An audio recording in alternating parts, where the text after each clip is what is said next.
Sir थांबा.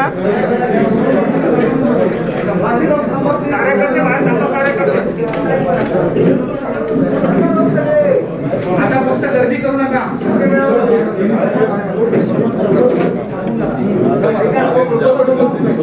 मधून नका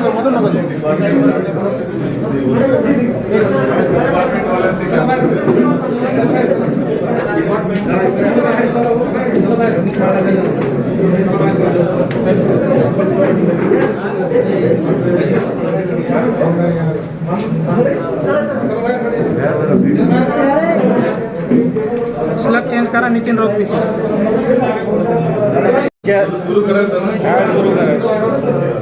चला नमस्कार. आज आपलं या ठिकाणी स्वागत आहे. मी ऊर्जा खात्याचा मंत्री 28 नोव्हेंबरला झाल्यानंतर ही माझी पहिली भेट आहे. आपल्या कोरोनाचा पहिला लहर आला, पहिली लहर आली आणि त्या लहरीनं अनेकांचं जीवन उद्ध्वस्त केलं, अनेकांचे रोजगार उद्ध्वस्त केले. राज्य शासन केंद्र शासनानं वर्क फ्रॉम होमचा त्या ठिकाणी नारा दिला आणि अनेक पत्रकार आणि जे लोक आपल्या घरून काम करू शकत होते ते सर्व मंडळी वर्क फ्रॉम होम करायला सुरुवात झाली. काही लोकांचे रोजगार सुद्धा पत्रकारांचे यामध्ये गेले आणि चांगल्या चांगल्या कंपनी मधल्या डायरेक्टर्स आणि मोठ्या लोकांचे सुद्धा रोजगार गेले. परंतु वर्क फ्रॉम होम म्हटल्यानंतर वीज ही 24 तास 24/7 ही आली आणि 24/7 क्वालिटीची वीज देणं आणि सातत्यानं ते पुरवणं त्या पहिल्या लहरीच्या लॉकडाऊन मध्ये आमचं आद्य कर्तव्य होतं आणि ते करण्याचं काम आम्ही मोठ्या प्रमाणात केलं. लहर संपते न संपते निसर्ग चक्रीवादळ आलं आणि निसर्ग चक्रीवादळानं अख्ख्या कोकणाला ओरपडून काढलं. प्रचंड नुकसान त्या चक्रीवादळानं कोकणामधलं केलं. त्या नुकसानीतून कोकणाला उभं करण्याचं काम त्या काळामध्ये करण्यात आलं. तर मध्येच अख्खी मुंबई अंधारात चालली गेली. ज्या मुंबईला कधी अंधारात जावं लागलं नाही ती पहिल्यांदा अंधारात गेली आणि ज्या अंधारातून बाहेर काढायला जवळपास 10 ते 12 तास लागत असताना अवघ्या 3 तासामध्ये आम्ही मुंबईला वीज पुरवठा सुरळीत करून त्या ठिकाणी दिला. आणि आता मुंबई आणि MMR रिजन असं एम्बेडेड पॉवर जनरेशनचं आणि त्या ठिकाणी वितरणाचं जाळं आम्ही त्या निमित्ताने करत असतो. अनेक गोष्टी त्या काळामध्ये समोर आल्या, त्याची कारणं आली. आमच्याकडे MERC ची रिपोर्ट आली, केंद्र सरकारची रिपोर्ट आली, पोलीस विभागाची रिपोर्ट आली, आमच्या खात्याची रिपोर्ट आली. त्या सर्वांवर आम्ही विचार विनिमय करून एक ATR तयार केला आणि तो ATR तयार करून आता मुंबई आणि MMR रिजनचं एम्बेडेड पॉवर जनरेशनचं काम त्या ठिकाणी सुरू केलेलं आहे. ते संपलं, संपतं न संपतं थोडासा सवड आता आपल्याला मिळेल हा विचार डोक्यात आला आणि दुसरी लहर सुरू झाली कोरोनाची. या दुसऱ्या लहरीनं, पहिल्या लहरीनं तर आमचे जितके वयोवृद्ध आई वडील होते, आप्त मित्र होते, त्यांना नेलं. तर दुसऱ्या लहरीनं आमचे बंधू, आमच्या भगिनी ज्या तरुण होत्या त्यांचं सुद्धा या कोरोनाच्या महामारीमध्ये निधन झालं. केवळ लोकांचा जीव यामध्ये गेला नाही असं नव्हे, तर आमचा जो विभाग आहे MSEBचा आणि ऊर्जा विभाग, इथले कर्मचारी, अधिकारी, अभियंते हे 24 तास 24/7 काम करत असतात आणि त्यामध्ये शेकडोच्या संख्येनं आमचे अधिकारी, अभियंते, कर्मचारी सुद्धा या कोरोनानं नेलं आणि त्याचा तडाखा सुद्धा आम्हाला बसला.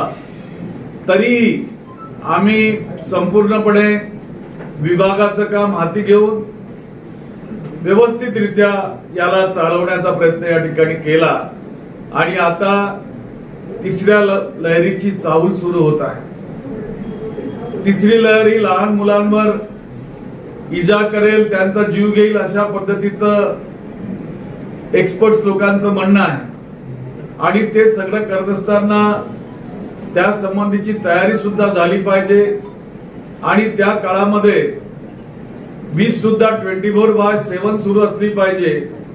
हे सगळं विचार करून मी आज औरंगाबाद मध्ये दाखल झालेलो आहे। वीज 24 तास देणं हे आमचं आद्य कर्तव्य आहे। विजेचा ग्राहक हा आमचं दैवत आहे आणि त्या दैवताची सुद्धा काळजी घेणं आमचं काम आहे। मला या ठिकाणी सांगायला आनंद वाटतो की सेवानिवृत्त सहव्यवस्थापकीय संचालक डॉक्टर गीते यांच्या नेतृत्वामध्ये मराठवाड्यात चांगलं काम या ठिकाणी झालं आणि त्यांच्या नंतर त्यांच्या पावलावर पाऊल ठेवून या ठिकाणी आताचे आमचे चीफ इंजिनियर आणि प्रभारी सहव्यवस्थापकीय संचालक हे सुद्धा या ठिकाणी चांगल्या पद्धतीने काम करतायत। त्यांनी स्वतः व्हॉट्सअपचा ग्रुप आपल्या लेवलवर या ठिकाणी सुरू केलेला आहे आणि त्या व्हॉट्सअप ग्रुपवरून ते संबंध यंत्रणेशी या ठिकाणी संपर्क करून असतात। त्यांना आणि मला आम्हा सर्वांना कल्पना आहे की या ठिकाणी मोठ्या MIDC सुद्धा आहेत। उद्योगांवर सुद्धा विजेचा परिणाम होऊ नये, त्यांचा उद्योगही चालला पाहिजे, आपला रोजगारही चालला पाहिजे आणि घरगुती जे ग्राहक आहेत त्यांच्या घरातला टीव्ही असो, त्यांचा मोबाईल चार्जिंगचं काम असो किंवा त्यांचं लॅपटॉपवर व कॉम्प्युटरवर काम करणं असो, यासाठी विजेचा पुरवठा दर्जेदार पद्धतीने देणं हे आमचं काम या ठिकाणी आहे आणि ते करण्यास आम्ही कटिबद्ध आहोत आणि ते आम्ही करणारच हे मी या ठिकाणी आवर्जून आपल्याला सांगेन। विजेच्या बाबतीमध्ये जी काही कमतरता असेल आपल्या औरंगाबाद जिल्ह्यामध्ये, मराठवाड्यात, ती पूर्ण केली जाईल। मी सर्वांशी भेटतो आहे। आदरणीय नामदार भुमरे साहेब सुद्धा माझ्या सोबत या ठिकाणी आहेत। ते आवर्जून खास यासाठी आलेत। त्यांचा प्रदेश आहे हा, त्यांचं गाव आहे, त्यांचा जिल्हा आहे आणि त्यांना सुद्धा वाटतं की आपण ऊर्जा खात्याच्या माध्यमातून आपल्या मतदारसंघात नव्हे तर जिल्ह्यातल्या लोकांना न्याय मिळवून दिलं पाहिजे, म्हणून ते आज या ठिकाणी उपस्थित झालेले आहेत। मी या ठिकाणी आपल्याला विश्वास देऊ इच्छेन की निसर्गाचं चक्रीवादळ असो, आता तोक्तेचं चक्रीवादळ आलं, त्यांनी रत्नागिरी सिंधुदुर्गला सुद्धा धुवून काढलं, त्याला सुद्धा पूर्ववत करण्याचं काम आमचं 100% आता पूर्ण झालेलं आहे आणि चक्रीवादळ आता दर वर्षाला यायला लागलं गेल्या कित्येक वर्षापासून, म्हणून आता आम्ही त्याची परमानंट उपाययोजना सुद्धा व्हावी या दिशेने आम्ही आपली पावलं टाकणं सुरू केलेलं आहे। त्याचा DPR करणं सुरू झालं आहे। DPR झाल्यानंतर आम्ही त्या ठिकाणी परमानंट सोल्युशन वर काम करायला सुद्धा सुरू करणार आहोत। अशा रीतीनं आपल्याकडे पूर्णपणे या ठिकाणी काम सुरू आहे। निश्चितपणे शेतकरी सुद्धा आमचा अन्नदाता आहे आणि त्या शेतकऱ्याला सुद्धा वीज मिळाली पाहिजे, त्याच्या अधिकाराची हक्काची वीज त्याला मिळाली पाहिजे। त्या दृष्टिकोनातनं कृषी वीज जोडणी कार्यक्रम सुद्धा आम्ही या ठिकाणी महाऊर्जा अभियानांतर्गत राबवतो आहोत आणि तो चांगल्या पद्धतीनं आपल्या भागात सुरू आहे। आपण सर्वांनी आमच्या खात्याला जे सहकार्य आतापर्यंत दिलं आणि यापुढेही आपण देणार आहात, त्याबद्दल निश्चितच आपलं या ठिकाणी मनपूर्वक आभार व्यक्त करतो, आपल्याला धन्यवाद देतो आणि थांबतो। धन्यवाद। सध्या वीज तोडणे जे आहेत ते मोठ्या प्रमाणात सुरू आहेत, तर महावितरण तालुक्यातलं बिडकीन आहे तिथे स्वतंत्र उपविभागाचा जो प्रश्न आहे तो गेल्या 10 वर्षापासून, तर तो त्याच्या संदर्भात काही मागणी आलेली आहे, मागणीचा विचार सुरू आहे आणि लवकरच त्याच्यावर निर्णय करण्यात येईल। बरं मी विचारू भाजपचं काही दिवसांपासून कौतुक सुरू आहे, खास करून शिवसेनेकडनं जेव्हापासून भेट झाली, म्हणजे काल संजय पारंपरिक ऊर्जा स्रोतांवर शिफ्ट झालं तर पर्यावरणालाही फायदा होईल. तर या दृष्टीने काही करताय का? कारण तुमचा मोठा फार आहे आणि यात हजारो कोटी रुपये खर्च होतात. सर, त्याला लागून एक प्रश्न आहे. पर्यावरण जो सोलर सिस्टीमचं जी योजना आहे त्या योजनेला प्रोत्साहन देण्यापेक्षा महावितरण त्याला प्रोत्साहन देत नाही. अधिकारी त्याला सहकार्य करत नाही. ही योजना अधिकाऱ्यांकडे होती. अरे बाबा, मला एक कळत नाही या ठिकाणी की तुमची जी रिपोर्ट आहे ती रिपोर्ट कधीची आहे हो? पहिल्यांदा त्या रिपोर्टची तारीख सांगा आणि वर्ष सांगा. गेल्या सरकारने मांडले. गेल्या सरकारने मांडलं, बरोबर आहे. आता या सरकारने जे मांडलं मी सांगतो की संपूर्ण औष्णिक विद्युत प्रकल्प हे पूर्ण क्षमतेने या ठिकाणी सुरू आहेत आणि त्या ठिकाणी 25 पैसे ते 30 पैसे उत्पादन खर्च कमी झालेला आहे.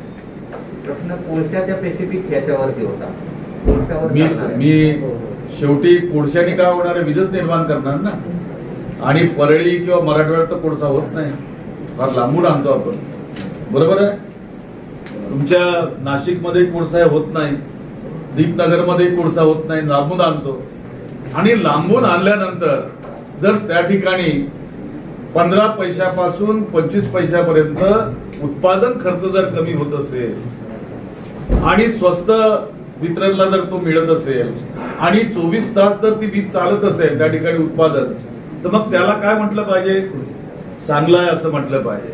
दुसरा प्रश्न आपला त्याच्यातला पूरक प्रश्न की जे जुने प्रकल्प आहेत त्या मोडकळीस आलेले आहेत त्यांचा विषय काय, तर आमच्या विभागानं निर्णय घेतलेला आहे कॅबिनेटमध्ये की नवीन औष्णिक प्रकल्प आम्ही आणणार नाही. आम्ही 25,000 मेगावॅट सौर ऊर्जेची वीज आणणार आणि त्यासाठी आरी पॉलिसी आम्ही या ठिकाणी आणलेली आहे आणि आरी पॉलिसीच्या अंतर्गत 17,000 मेगावॅट विजेच्या प्रकल्पासंबंधी कामकाज सुरू झालेलं आहे. आता ती पॉलिसी आल्यानंतर त्याचे रजिस्ट्रेशन असतात, रजिस्ट्रेशन नंतर त्याचे छाननी असते, छाननी नंतर त्याचं प्री बीड असते, प्री बीड नंतर त्याचं बीड असते, अनेक सोपस्कार करावं लागतात आणि एक टाइम लिमिट असतो त्याला की आम्ही जो दिला होता तो डिसेंबर 2021 पर्यंत ते प्रोजेक्ट पूर्ण झाले पाहिजे. परंतु आता हा पूर्ण पिरियड ज्या पिरियड मध्ये रजिस्ट्रेशन करायचं होतं तो करोनाच्या या दुसऱ्या याच्यामध्ये लहरीमध्ये गेला. आता त्या दुसऱ्या करोनाच्या याच्यात गेल्यानंतर त्यांना मुदतवाढ दिली पाहिजे की नाही, आणि ती मुदतवाढ समजा मी आज दिली तर ती आज जर रजिस्ट्रेशन होत असेल तर ते मग 31 डिसेंबर पर्यंत ते प्रकल्प पूर्ण करू शकत नाही. म्हणून तिथं सुद्धा मुदतवाढ द्यावी लागेल. या सर्व बाबींवर या ठिकाणी काम सुरू आहे आणि मी आपणास सांगू इच्छितो की मोठ्या प्रमाणात सौर ऊर्जेचे प्रकल्प हे मराठवाड्यात येऊ घातलेले आहेत आणि उत्तर महाराष्ट्रात.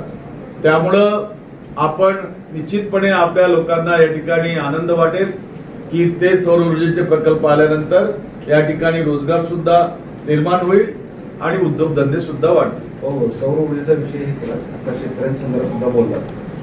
शेतकऱ्यांसाठी जी मुख्यमंत्र्यांच्या नावावर योजना आहे ना,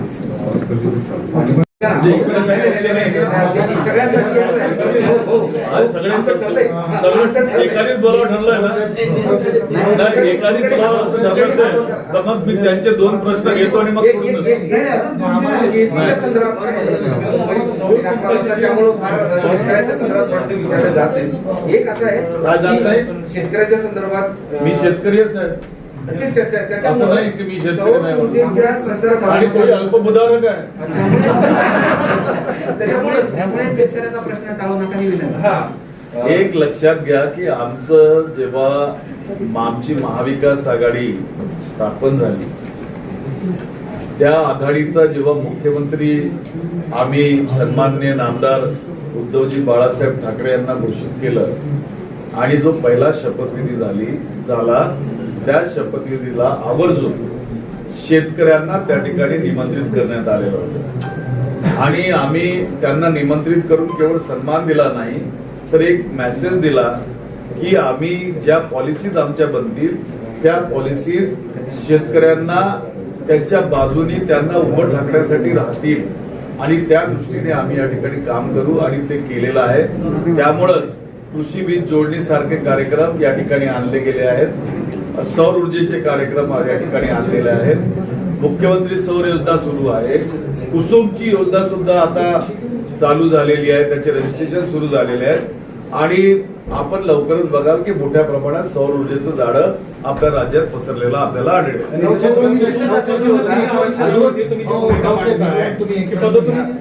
मराठवाड्याच्या आता इकडे बघा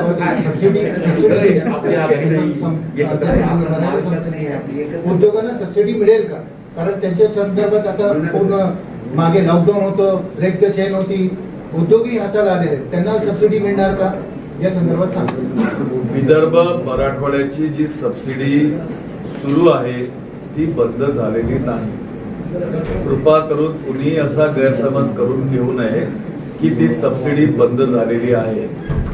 फक्त फरक एवढाच आहे की आम्ही त्यांना 1 महिन्याचं सबसिडीचा पैसा दिला, दुसऱ्या महिन्याचा लवकरच तो दिला जाईल. दरम्यानच्या काळात आमच्याकडे काही तक्रारी आल्या होत्या की केवळ एकाच जिल्ह्यामध्ये संपूर्ण मोठा वाटा या सबसिडीचा जातो आणि केवळ एकाच प्रकारच्या इंडस्ट्रीजला यातनं मदत केली जाते. माझं त्या ठिकाणी सांगणं असं आहे की सबसिडी मुळामध्ये उद्योग धंदे वाढावेत, आपल्याकडे इंडस्ट्रीज वाढावेत, आपल्याकडे रोजगार निर्मिती वाढावी यासाठी सबसिडी दिलेली होती. पुन्हा उद्योजकांना मदत करण्यासाठी नव्हती. तर ते तपासण्याचं काम आमच्या विभागात मोठ्या प्रमाणात सुरू आहे आणि आता मी तुमच्या इथल्या MIDCच्या आणि इंडस्ट्रीजच्या असोसिएशन सोबत यावर चर्चा करणार आहे. पदोन्नतीचे आरक्षण जे आहे तर त्या संदर्भात तुम्ही भूमिका मांडताय सातत्याने, मात्र अजूनही राज्य सरकार त्याबाबत संभ्रमात दिसते. तोच निर्णय होत नाही, काय कारण?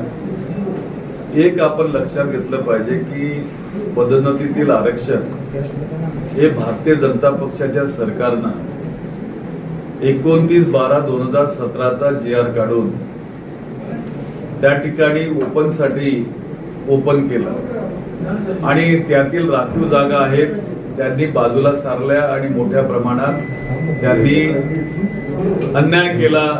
दलित, मागासवर्गीय, OBC, VJT या सर्वांवर आणि म्हणून त्या ठिकाणी मंत्रिमंडळाची उपसमिती निर्माण झाली.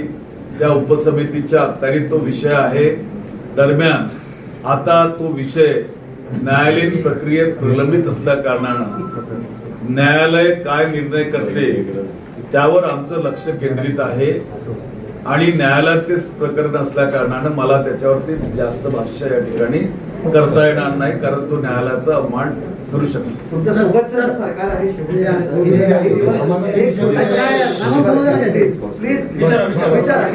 तिथल्या उपकेंद्राचं त्या ठिकाणी उद्घाटन केलं. चांगल्या दर्जाची वीज या ठिकाणी द्यावी ही आमची त्या ठिकाणी इच्छा आहे. परंतु शेवटी वीज जी आहे ती कंपनी देत असते आणि कंपनी वीज देत असते. त्या कंपनीला सुद्धा कर्ज घ्यावं लागतं बँकांचं.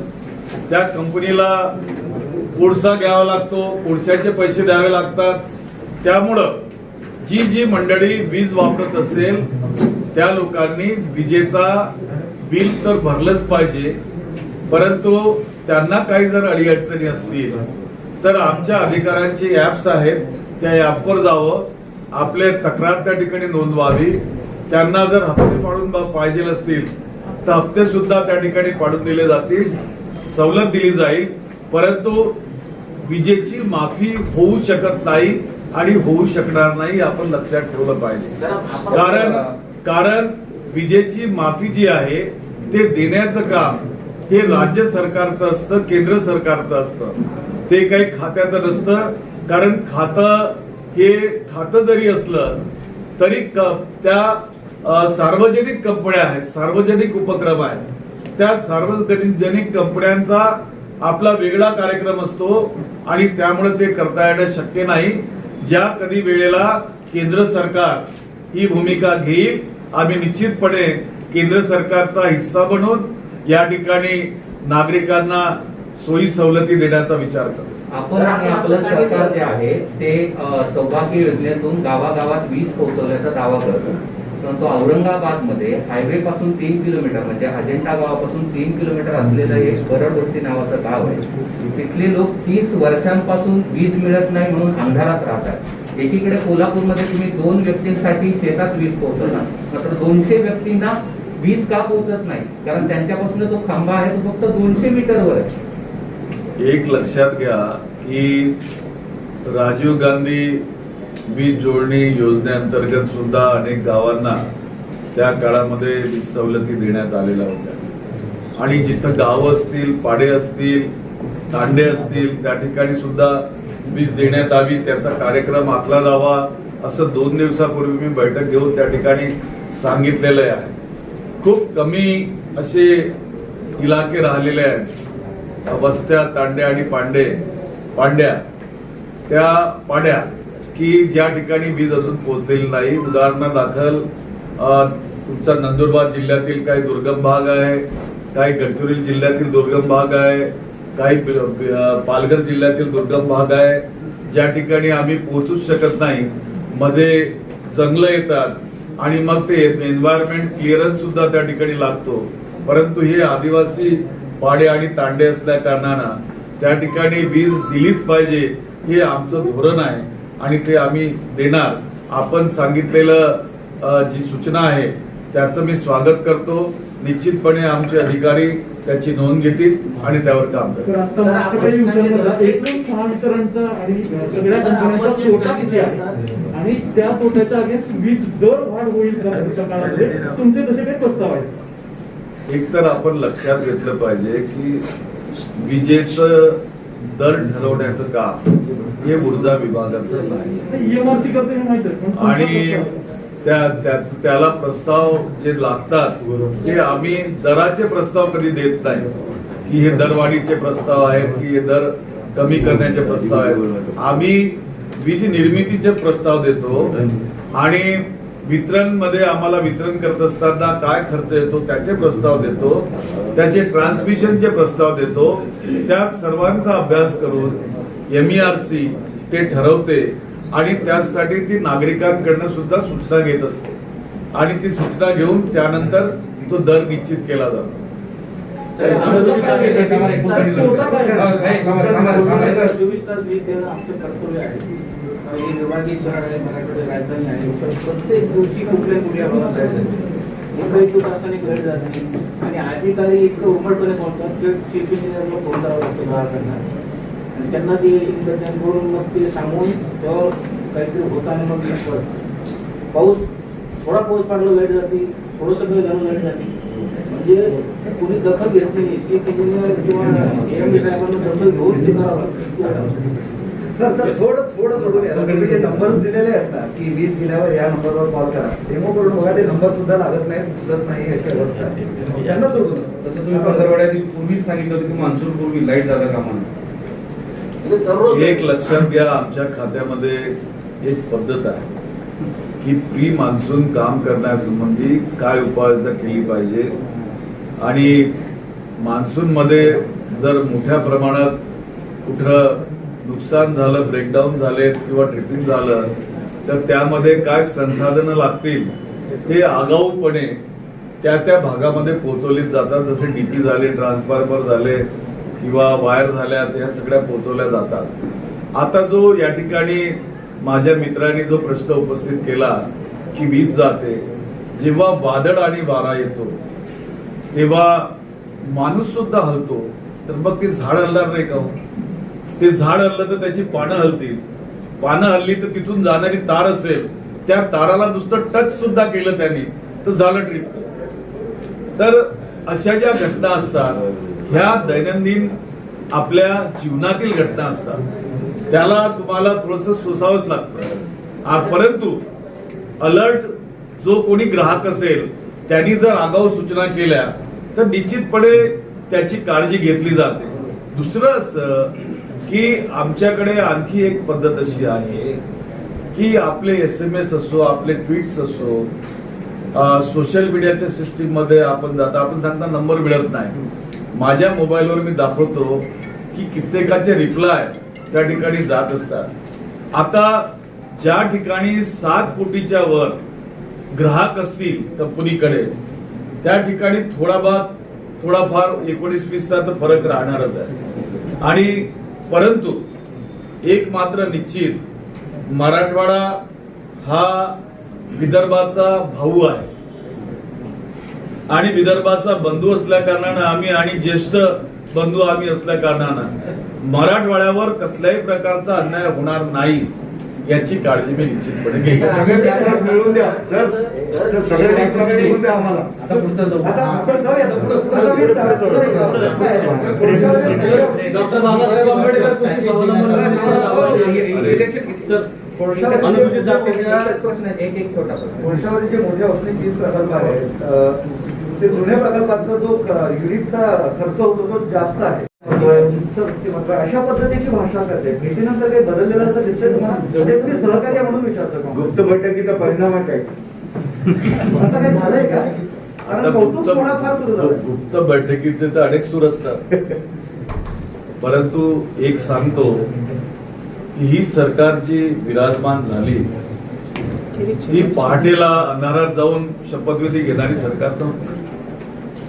उघडपणे उजेडामध्ये शपथविधी घेणारी ही महाविकास आघाडीची 3 पक्षाची सरकार होती. या सरकारला कुणीही या ठिकाणी पाडू शकत नाही आणि तिन्ही पक्ष संपूर्ण ताकदीनिशी माननीय उद्धवजी बाळासाहेब ठाकरे यांच्या नेतृत्वात या राज्यामध्ये काम करतील. काम करत असताना मी धन्यवाद देऊ इच्छेन माननीय मुख्यमंत्र्यांना की त्यांनी कोरोनाच्या दोन्ही लहरीच्या प्रसंगाला आणि त्या युद्धाला, कोरोनाच्या महामारीच्या युद्धाला मोठ्या सामर्थ्यपणे आणि शांतपणे त्याला त्यांनी सामोरे गेलेत ते. आणि त्यांनी जो महाराष्ट्र बिघडू शकत होता त्याला सावरण्याचं काम केलं. आज मुंबई सारखं शहर, ज्याची लोकसंख्या आपल्या शहराच्या कितीतरी पटीने जास्त असेल, ते सुद्धा त्याची लेवल कमी झाली या ठिकाणी. आपल्या औरंगाबादच्या लेवल 1 वर आपलं शहर आलेलं आहे, नागपूर लेवल 1 वर आलं आहे. ही राज्य सरकारची जी एकता आहे आणि अखंडता आहे याचा परिणाम आहे. हे दाखवतं की एकजुटीने, एका दिलाने, एका मनाने, एका हृदयाने जर काम केलं तर काही अशक्य नाही. आपण कितीही मोठं संकट आलं तर त्या संकटावर मात करू शकू, ही बात या ठिकाणी करण्यात आली.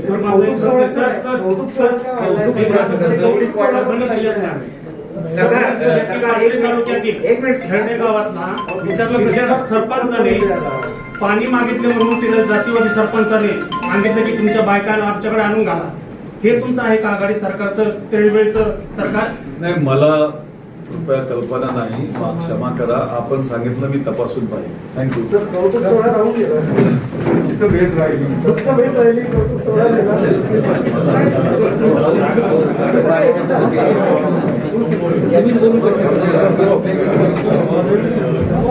आप आराम से सबको निकला, उसके बाद है